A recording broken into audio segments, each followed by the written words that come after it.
شفاف سا دودھیا چہرہ بہت پیاری سی ساخت لیے ہوئے تھا، ایسے کہ اس کے رخساروں کی ہڈی ہلکی سی اونچی تھی جو اس کے چہرے کو مزید خوبصورتی بخشتی تھی۔ ستواں ناک، باریکی سے بنے ہونٹ اور گھنگور پلکوں سے سجی سیاہ آنکھیں، لیکن یہ محض اس کے ماورائی سے نقوش نہیں تھے جو اسے منفرد بناتے تھے، یہ تو ان نقوش میں کھلے تاثرات تھے جو اسے ہزاروں میں ممتاز کرتے تھے۔ اس نے جوڑا باندھ کر ہاتھ آگے بڑھایا اور پھر کمرے کے بعد دروازے پر دستک دی۔ صوفیہ بھی جائے نماز پر بیٹھی اپنی مناجات میں مشغول تھی۔ اس نے دروازہ کھول کر اندر جھانکا اور پھر واپس پلٹ آئی۔ ان کے گھر کا نقشہ کچھ یوں تھا کہ اسے سمجھنے میں زیادہ دقت کا سامنا نہیں کرنا پڑتا تھا۔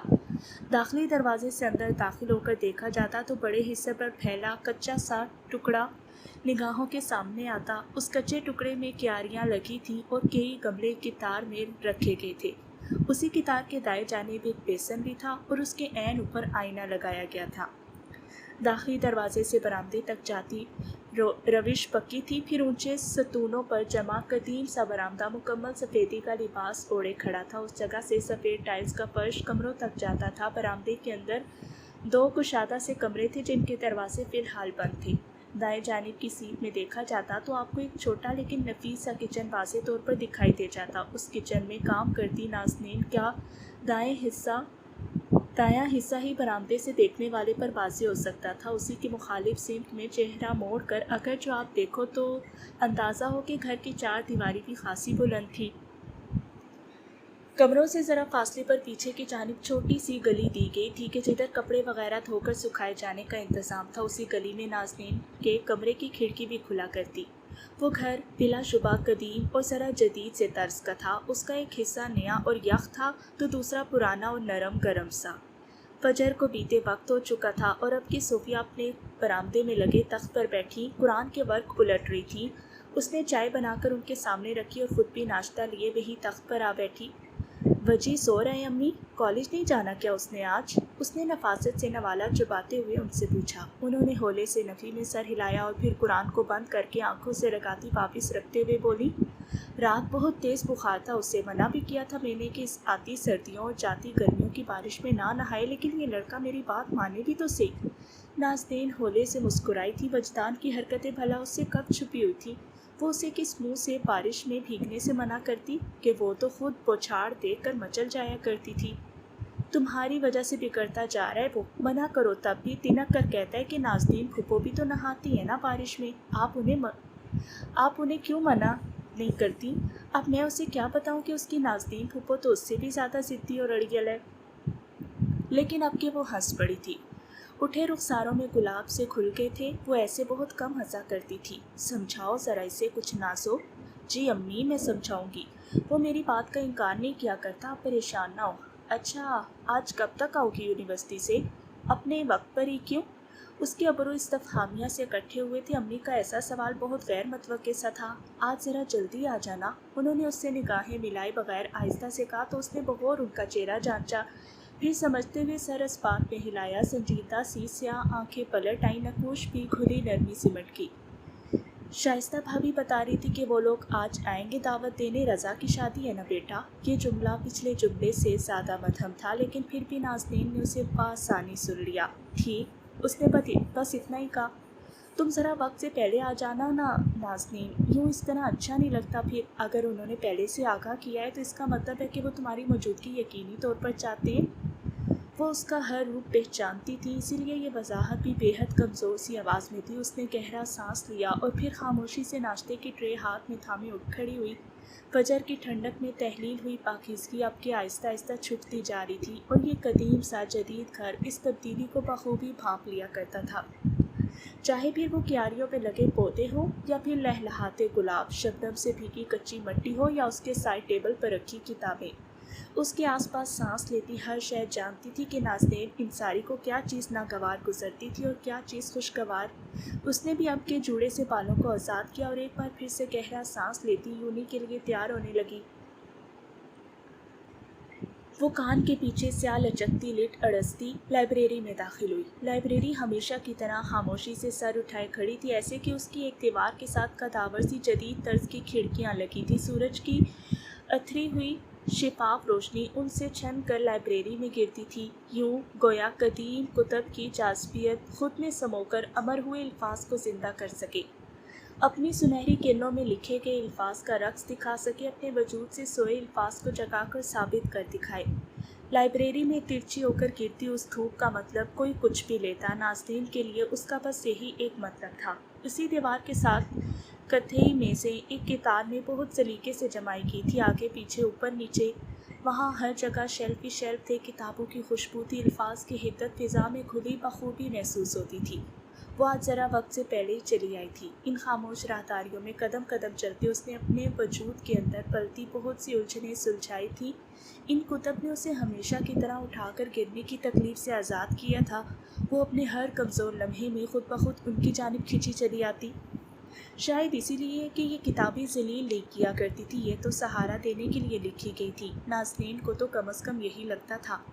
اس نے گہرا سانس لے کر بیگ ٹیبل پر دھرا اور کرسی کھینچ بیٹھی۔ بوڑھی کتابوں نے ابرو اٹھا کر اس کی آنکھوں میں پھیلی دھند سی خاموشی بہت جلد بھانپ لی تھی۔ اس کا اندر باہر سنسان لگتا تھا، ماضی کے پردے پر لہراتے تلخ ایام آج بھی اتنے ہی کڑوے تھے جتنے کہ کئی سال پہلے تھے۔ سوچوں کے زہر کو خود میں اتارتی وہ ہر گزرتے لمحے کے ساتھ خود بھی ویران ہوتی جا رہی تھی۔ اس نے بھاری ہوتے دل کو گہرا سانس لے کر تسلی دی، ٹیبل پر رکھے اپنے ہاتھوں پر ایک رخسار ٹکایا اور پھر اداسی سے اس ترچھی ہو کر گرتی دھوپ کو دیکھے گئی۔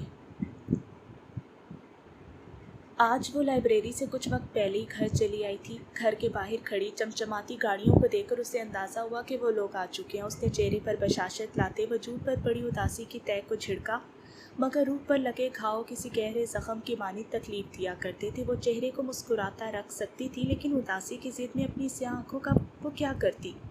اس نے گہرا سانس لے کر سر جھٹکا اور پھر دروازہ دھکیلتی اندر چلی آئی۔ کچے بنے صحن میں کمرے سے آتی خوشگپیوں کی آواز پر اس کا جی کر لایا تھا، لیکن پھر بھی وہ ڈٹ کر آگے بڑھائی۔ اس نے کمرے کا دروازہ ہولے سے کھٹکھٹایا اور پھر اندر چلی آئی۔ دائی، تایا اور پھپھو ہمیشہ کی طرح تمکنت سے سر اٹھائے مسکرا رہے تھے۔ شاید ان کی گردن کا سریا ہی تھا کہ جس نے اسے ان سے کوسوں دور دھکیل دیا تھا۔ وہ نازنین تھی، مضبوط اور سنجیدہ۔ اس کی عزت نفس کو یہ گوارا نہیں تھا کہ وہ ایسے لوگوں سے روابط رکھتی جو اسے چھوٹا گردانتے، اگر جو بس امی درمیان میں نہ آتی تو۔ اس نے ایک بار پھر سے گہرا سانس لیا، پھر مسکرا کر سلام کرتی آگے بڑھائی۔ وعلیکم السلام، کیسی ہو نازو؟ ہم تو آج کئی سالوں بعد دیکھ رہے ہیں تمہیں۔ پہلے شائستہ تائی ہی نے کہا تھا۔ وہ ادھیڑ عمر کی دکھنے میں بہت باوقار سی خاتون لگتی تھی، میٹھی زبان اور کڑوے ارادوں والی شائستہ تائی۔ پہننے اوڑھنے کے معاملے میں انہیں عمر کے اس حصے میں بھی نکھار رکھا تھا۔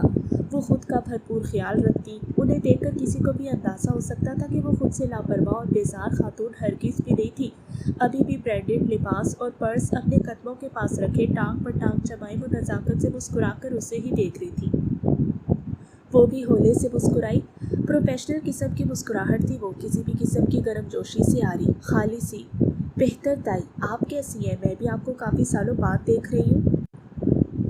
اور وہ جواب نہ لوٹاتی، ایسا تو ممکن ہی نہیں تھا۔ کمرے میں موجود نفوذ جانتے تھے کہ یہ محض خالی خولی سا جوابی تاثر نہیں تھا، اس کا مطلب یہی تھا کہ ماضی کی کسی بھی تلخی کو درمیان میں نہ گھسیٹا جائے، نہیں تو پھر نازنین کو آپ ابھی جانتے نہیں ہیں۔ اس کا ذو معنی جواب سن کر پھپھو اور تائی بیک وقت ہنس پڑی۔ تم اب تک نہیں بدلی نازو، کیسی جا رہی ہے تمہاری جاب؟ بھابھی بتا رہی تھی کہ کام کا لوڈ کافی بڑھ چکا ہے اور دیکھنے میں بھی تم پہلے سے خاصی کمزور لگ رہی ہو مجھے۔ اب کہ وہ بولنے والی پھپھو تھی، روہیلا پھپھو، غیر جانبدار اور مفاد پرستی خاتون، وہ ایسی عورت واقع ہوئی تھی کہ اگر انہیں اپنی زندگی بچانے کے لیے اپنی اولاد کی جان سینچنی ہوتی تو وہ اس سے بھی دریغ نہ کرتی۔ نازنین کو ایسی کسی بھی انسان میں کوئی دلچسپی نہیں تھی، اس کا دل ان سے اجاڑ تھا، بیزار تھا۔ جی پھپھو، ظاہر ہے زندگی بہت تیز ہو گئی ہے، اس بھاگتی زندگی میں زندہ رہنے کے لیے اپنے آپ کو تو تھکانا ہی پڑتا ہے، اسی لیے بس شاید میں آپ کو ذرا کمزور محسوس ہو رہی ہوں۔ ہاں، لیکن خوبصورتی کو ذرا گرہن نہیں لگا تمہاری، بلکہ میں تو حیران ہوں کہ اس قدر ٹف زندگی میں بھی تم اب تک اتنی خوبصورت کیسے رہ سکتی ہو۔ تائی کی جانب سے کسے کے اس جملے پر تایا کھنکارتے ہوئے سیدھے ہو بیٹھے۔ کمرے میں یکدم ہی آکورڈ سی خاموشی پھیل گئی۔ صوفیہ نے ایک غیر آرام دہ سا پہلو بدلا۔ ان میں اپنی بیٹی کو کسی بھی اذیت سے گزرتا دیکھنے کی ہمت باقی نہیں رہی تھی، لیکن دوسری جانب نازنین جملے کا اثر لیے بغیر مسکرا رہی تھی۔ جب گرہن قدرت نے حق میں نہ لکھا ہو تو کوئی نہیں لگا سکتا تائی، اور جنہیں گرہن کا خوف ہوتا ہے اکثر وہ انہی پر وارد ہو جاتا ہے۔ مجھے اس قسم کا کوئی بھی خوف لاحق نہیں۔ وہ ماحول کو ہلکا پھلکا کرنے کے لیے اب کے تایا کی جانب پلٹی۔ رمیز انصاری بالکل بھی نازنین کے باپ کا پرتو نہیں تھے، بلکہ ان کا تو کوئی عکس بھی جاوید انصاری کی عکاسی نہیں کیا کرتا تھا۔ وہ ایک انتہائی خود غرض اور لالچی فطرت کے مرد واقع ہوئے تھے۔ نازنین کو ان سے الگ طرح کی نفرت تھی، گھن والی، گھٹن زدہ سی نفرت۔ جاب کیسی جا رہی ہے تمہاری؟ گزارا تو ہو جاتا ہے نا پیسوں سے؟ وہ تلخی سے مسکرائی تھی، جانے ان کے لیے ہمیشہ سے پیسہ یہ اہمیت کا حامل کیوں تھا۔ جی تایا، اچھا گزارا ہو جاتا ہے، کسی کے سامنے ہاتھ پھیلانے کی نوبت نہیں آتی، اللہ کا شکر ہے۔ کئی سالوں کے بعد بھی اس کے پاس اپنے مخالف براجمان افراد سے کرنے کے لیے کوئی بات نہیں تھی۔ شاید ان کے انہی رویوں کے باعث وہ کبھی بھی ان کے ساتھ آرام دہ نہیں ہو سکتی، اور نہ اس کی ایسی کوئی خواہش تھی۔ وہ چائے بنانے اٹھ کر گئی تو شائستہ یکلختی صوفیہ کی جانب جھکی۔ بات چلائی کہیں تم نے نازنین کی؟ صوفیہ نے مایوسی سے سر نفی میں ہلایا، پھر ایک نگاہ کمرے کے بند دروازے پر ڈالی جہاں سے نکل کر وہ ابھی ابھی گئی تھی۔ نازنین نہیں مانتی بھابھی، کتنے ہی رشتے آئے ہیں مگر وہ ہر ایک کو دیکھے بغیر انکار کر دیتی ہے، کہتی ہے کہ آپ کو چھوڑ کر کہیں نہیں جا سکتی۔ لو بھلا یہ کیا بات ہوئی؟ شائستہ بد مزہ ہو کر پیچھے ہوئی۔ لڑکی ہے بھابھی، 28 کی ہونے والی، ابھی تو خیر سے لڑکی لگ رہی ہے، کچھ سالوں میں یہ حسن کہنا گیا نا تو کوئی بھی دروازہ پار نہ کرے گا اس کے رشتے کے لیے۔ تم نے کیا اسے گھر میں بٹھا کر بوڑھا کرنا ہے؟ صوفیہ تو روہیلا کی باتوں سے اور ہی بوکھلا رہی تھی۔ نازنین کی بڑھتی عمر کی فکر تو انہیں بھی اب ہر لمحہ کھاتی جا رہی تھی، لیکن وہ اس لڑکی کا کیا کرتی جو ان کی ایک نہیں سنتی تھی۔ بس بھابھی، میں تو اسے ہر طرح سے سمجھا کر تھک چکی ہوں، ہر طرح کھیر چکی ہوں اسے، لیکن میری بات نہیں سنتی ہے۔ ان کی آنکھیں اگلے ہی پل بھیگتی تو روہیلا نے آگے بڑھ کر ان کا ہاتھ دبایا، مصنوعی پریشانی سے ان کا بوڑھا چہرہ دیکھا۔ آپ فکر نہ کریں بھابھی، ہم ہیں نا اس کے اپنے، ہم رشتہ دیکھیں گے کسی اعلیٰ خاندان کا نازنین کے لیے، بس آپ اسے منانے کی کوشش کریں، باقی کام ہمارا ہے۔ اور صوفیہ کو ان کی تسلی پر دل ہی دل میں سکون اترتا محسوس ہوا۔ چلو کہیں سے تو کسی نے انہیں اپنا کہا، انہیں نہ صحیح ان کی بیٹی کوئی۔ وہ سب رخصت ہوئے، تاکید سے رضا کی شادی میں آنے کا کہہ کر پلٹ گئی۔ رضا شائستہ تائی کا بڑا بیٹا تھا، نازنین کو جانے اور کھوکھلے رشتے نبھانے سے کوئی دلچسپی نہیں تھی، لیکن امی وہ ان کا کیا کرتی جو آج بہت دنوں بعد کھلی کھلی سی دکھ رہی تھی؟ ہم جائیں گے نازنین، ہمیں جانا چاہیے۔ وہ اس کے ہر رنگ سے واقف تھی، جانتی تھی کہ اس کا کوئی ارادہ نہیں تھا، مگر وہ سالوں کی جمی برف کو پگھلتا دیکھ رہی تھی۔ وہ اس سرد دنیا میں کسی اپنے کو ایک بار پھر سے گنوانا نہیں چاہتی تھی، وہ لیا دیا سا رہ کر ایک بار پھر سے دیوار نہیں کھڑی کرنا چاہتی تھی۔ امی مجھے نہیں جانا۔ اس کی آواز بہت سنجیدہ تھی۔ اسی پل برآمدے میں وجدان چلایا، لیکن پھر وہیں ٹھہر بھی گیا۔ پھپھو کا سنجیدہ سا تاثر اور دادی کا غصے سے تمتماتا چہرہ۔ وہ اس رویے کا عادی تھا، لیکن پھر نازنین کو ہرٹ ہوتا دیکھنا اس کے لیے بہت مشکل ہو جایا کرتا تھا۔ اچھا نہیں جانا تمہیں تو پھر مت جاؤ، ماں کا بول تو ویسے بھی کوئی اہمیت نہیں رکھتا نا تمہارے سامنے، جو بھی کہتی ہوں کہتی رہوں۔ تم تو اب بڑی ہوگی ہو، اپنے فیصلوں میں آزاد ہوگی ہو، تم اب کیوں میری کسی بھی بات پر کان دھرو گی؟ وجدان نے خوفزدہ ہو کر نازنین کی جانب دیکھا۔ وہ لب کھینچے بہت زخمی نگاہوں سے صوفیہ ہی کی جانب دیکھ رہی تھی۔ یہ لوگ ہمارے اپنے نہیں ہیں امی، یہ لوگ اچھے نہ۔ ہاں تم نے 4 کتابیں پڑھ کر لوگوں کی نیتیں بھانپنے کا ہنر بھی سیکھ لیا آپ کے نازنین، لیکن یاد رکھو کہ تمہاری وجہ سے تمہارا باپ دور ہوا تھا اپنے خاندان سے، تمہاری اس طبیعت کی وجہ سے ہم اس بیابان علاقے میں آ کر رہنے پر مجبور ہو گئے تھے۔ تمہارے باپ کی زندگی کو جہنم بنانے والے یہ لوگ نہیں، تم تھی۔ چھن چھن کی آواز کے ساتھ اس کے اندر کچھ ٹوٹتا جا رہا تھا، کئی کانچ اس کے دل میں بھی چپھ گئے تھے، کئی کانچ خون کے ساتھ اس کی رگوں میں بھی تحلیل ہو گئے۔ سیاہ آنکھوں میں گلابی سی نمی چمکی تو وجدان یکدم ہی صوفیہ کی جانب بڑھ آیا، انہیں کندھوں سے تھام کر شانت رہنے کا اشارہ کیا، لیکن اب بہت دیر ہو چکی تھی۔ آپ کو لگتا ہے میں نے جھوٹ بولا تھا اس رات؟ آپ کو لگتا ہے کہ میں اتنا گھٹیا الزام کسی پر بلا وجہ عائد کر سکتی ہوں امی؟ ٹھیک ہے، اگر آپ کو ایسا لگتا ہے تو مجھے بھی کوئی پرواہ نہیں کسی کی، جو ہوا میری وجہ سے ہوا، میں قصوروار ہوں۔ آپ خوش ہیں؟ آپ یہ بھی کہہ دیں کہ بابا اور بھائی کو بھی میں نے ہی مارا تھا. کہہ دیں شاید آپ کے دل پر جمع بوجھ اس طرح ہلکا ہو سکے. سفید ٹائلز والے برآمدے میں گویا سانس لینے میں دشواری سی ہونے لگی. جو ہوا وہ ہو چکا ہے. اب گزرے ایام پر خوش قلم پھیرنے کا کیا فائدہ نازنین؟ تم نے سچ بولا تھا، سچ بولا ہوگا، لیکن اس دنیا میں مزید کسی اپنے کا سہارا لیے بغیر میں زندہ نہیں رہ سکتی. تم دونوں کی حفاظت میرے لیے کٹھن ہوتی جا رہی ہے. وہ سب گزر چکا ہے، ختم ہو چکا ہے. تمہاری یہ باتیں بڑھا چڑھا کر یاد رکھنے والی عادت آخر کب جائے گی؟ تو آپ کو مجھ پر یقین نہیں کہ میں نے سچ بولا تھا؟ یعنی آپ کو بھی سب کی طرح لگتا ہے کہ میں کسی سراب کا شکار ہوئی تھی؟ تم پھر سے وہی کر رہی ہو. لیکن وہ ہاتھ اٹھا کر انہیں روک چکی تھی. وجدان خاموش لیکن خوفزدہ نگاہوں سے اس کا بدلتا رنگ دیکھ رہا تھا. مجھے اب اس بارے میں کوئی بات نہیں کرنی امی، بہت شکریہ آپ کی وضاحت کا.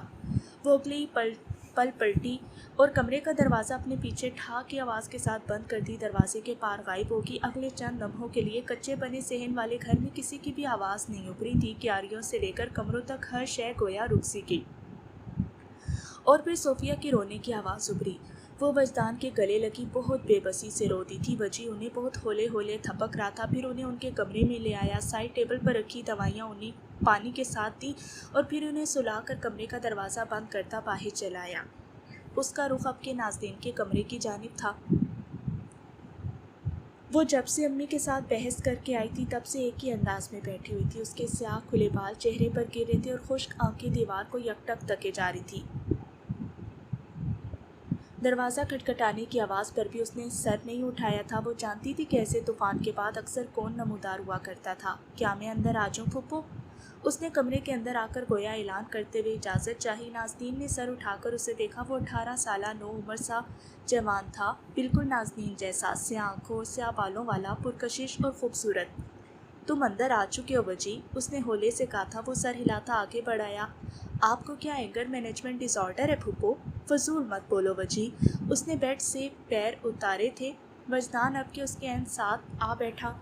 میں جانتا ہوں آپ ہرٹ ہیں. کچھ پل بعد وہ آہستہ سے بولا تھا. نازنین نے ابرو کٹھے کر کے خفگی سے اس کی جانب دیکھا. کس نے کہا کہ میں ہرٹ ہوں؟ کیا کبھی تم نے مجھے روتے ہوئے دیکھا ہے؟ وجدان خاموشی سے اس کی خشک آنکھوں کو دیکھے گیا. اس کے سامنے انگنت ایسے لمحات گزرے جن میں اس نے نازنین کو چھپ کر سسکتے ہوئے دیکھا تھا، لیکن ابھی وہ ان سب کا اعتراف کر کے اس کا مان نہیں توڑنا چاہتا تھا. اسی لیے دھیرے سے مسکرا کر نبی میں ہلایا. نہیں، آپ مضبوط ہیں بہت. میں نے کبھی آپ کو روتے ہوئے نہیں دیکھا پھپھو. بالکل، تم کبھی دیکھو گے بھی نہیں. میں ہرٹ نہیں ہوتی، میں مضبوط ہوں بہت. ہرٹ وہ ہوتے ہیں جو کمزور ہو. میں کبھی بھی کمزور نہیں تھی. جانتا ہوں آپ کمزور نہیں ہیں، لیکن پھپھو دادی کی ایک بات ماننے میں کیا چلا جائے گا؟ آپ نے ہمیشہ اپنی مرضی کیا اور دادی نے آپ کو کبھی بھی نہیں ٹوکا. اب وہ عمر کے اس حصے میں ہیں جہاں انہیں ہر انکار اپنی تصدیق لگتا ہے. آپ ایک دفعہ چلی جائیں شادی میں، دوبارہ پھر کبھی مت جائیے گا. اس نے گود میں رکھی مٹھی بند کی. وجدان کی نگاہوں نے اس کی بند مٹھی سے چہرے تک کا سفر کیا. میں نہیں جانا چاہتی وجی، مجھے یہ لوگ نہیں پسند. کتابیں ہمیں کیا سکھاتی ہیں پھپھو؟ کہ جو کڑوا لگے اسے بھی پی جاؤ. خود میں اتنی جگہ رکھو کہ ایک جہان تم میں سما سکے، اور آپ سے چند گھنٹوں کا ایونٹ ہضم نہیں ہو رہا. وہ کتابوں والی لڑکی تھی، اسے کتابوں سے ہی سمجھایا جا سکتا تھا. اس نے ایک جھٹکے سے گردن وجدان کی جانب پھیری اور پھر اس کے کندھے پر زوردار سی تھپ رسید کی. مار کیوں رہی ہیں؟ میری بلی مجھے ہی میاؤں.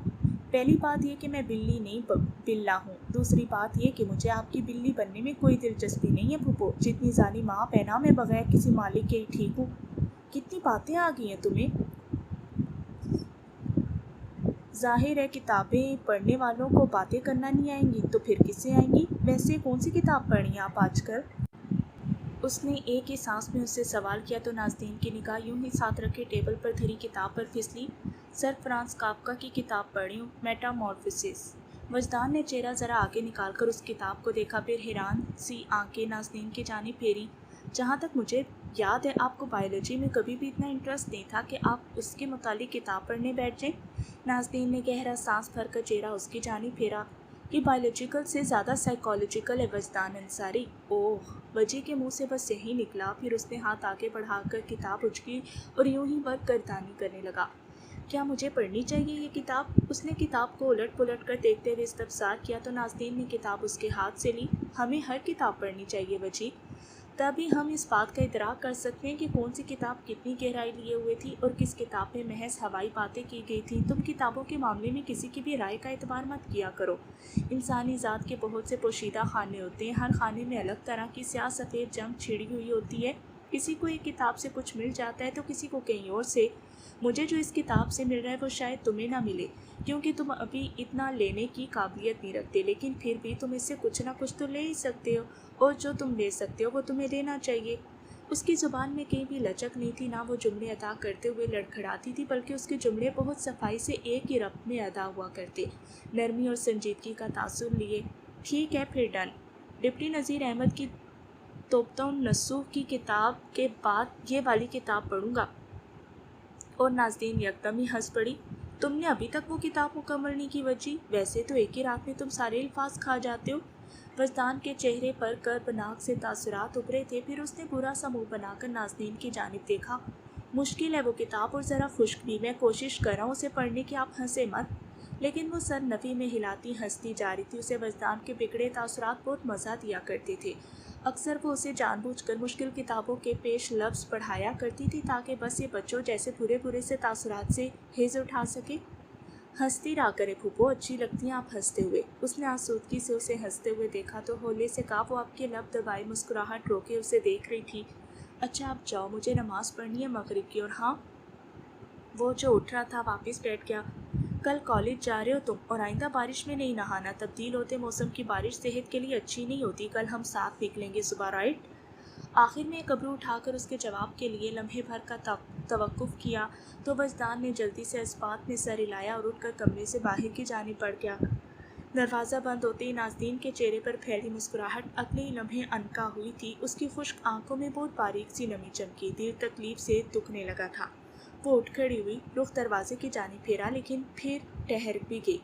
ایک نگاہ پلٹ کر اس کتاب پر ڈالی، وہ ادھ کھلی تھی اور اس کے صفحات کمرے میں چلتے پنکھے کی ہوا کے باعث پھڑپھڑا رہے تھے۔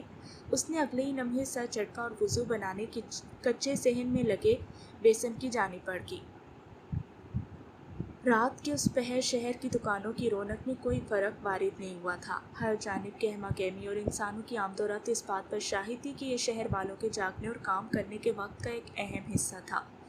اسی مصروف شام میں ایک جانب سڑک کنارے ہر دکان کا شٹر اونچا تھا اور دور سے دیکھنے پر وہ علاقہ کوئی بہت ہی مصروف سی شاہراہ کا منظر پیش کیا کرتا۔ اسی شاہراہ کی سیدھ میں قطار در قطار دکانیں تھیں جن میں روشن بتیاں جاگے ہوئے اور زندہ دل لوگوں کی جانب اشارہ کیا کرتی تھی۔ دکانوں کی قطار سے کچھ ذرا آگے صاف ستھرے سے ریسٹورنٹس کی قطار شروع ہوا کرتی۔ نت نئے پکوان اور گلاس ڈور سے جگمگ کرتے شفاف سرائے عوام کی دلچسپی کا خاص مرکز تھے۔ اسی شاہراہ کے آخر سرے پر ایک کلینک واقع تھا، سارنگ کلینک۔ وہ ایک ویٹرینیرین کلینک تھا، عام زبان میں جسے جانوروں کا اسپتال بھی کہا جا سکتا ہے۔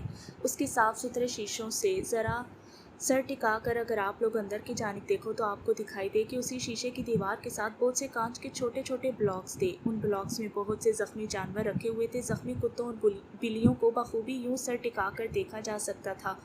اس چھوٹے سے اسپتال کا دروازہ دھکیل کر اگر اندر قدم رکھا جاتا تو اندازہ ہوتا کہ وہ کس قدر صاف ستھرا اور ہلکے رنگوں سے سجایا گیا کلینک تھا۔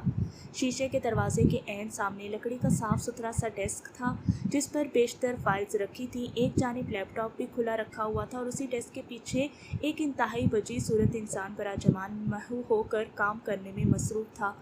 اس کے پیچھے کھڑی دیوار مٹیالے رنگ کی تھی، جا بجا چھوٹی بڑی پینٹنگ سے سجی وہ دیوار بلا شبہ زندگی کا پتہ دیتی تھی۔ یکایک دروازے کے اوپر لگی گھنٹی بجی جو کہ اکثر کسی کے دروازے کھولنے پر بجا کرتی تھی۔ سارنگ نے مصروف سی سبز آنکھیں اٹھا کر آنے والے کی جانب دیکھا تو اس کا چہرہ واضح ہوا۔ وہ وجیز صورت تھا، بال پیچھے کی جانب جمائے، صاف ستھرا سا اس کا شخصی تاثر ایک صاف ستھرے رحم دل سے انسان کا پڑا کرتا۔ حرم اریبی کہاں ملے گا؟ آنے والے کی آواز خاصی بھاری تھی اور جسم گسرتی لگتا تھا، بھاری بھرکم اور طاقتور سا۔ یہ جانوروں کا کلینک ہے، یہاں آپ انسانوں کی بابت کیا پوچھنے آئے ہیں محترم؟ اس نے اسی سکون کے ساتھ کہا، بنا اپنے لیپ ٹاپ کی اسکرین سے نگاہیں ہٹائے۔ آگے والا اس کے عین سامنے جھکا، غراتی ہوئی آواز میں اسے اپنی جانب متوجہ کیا۔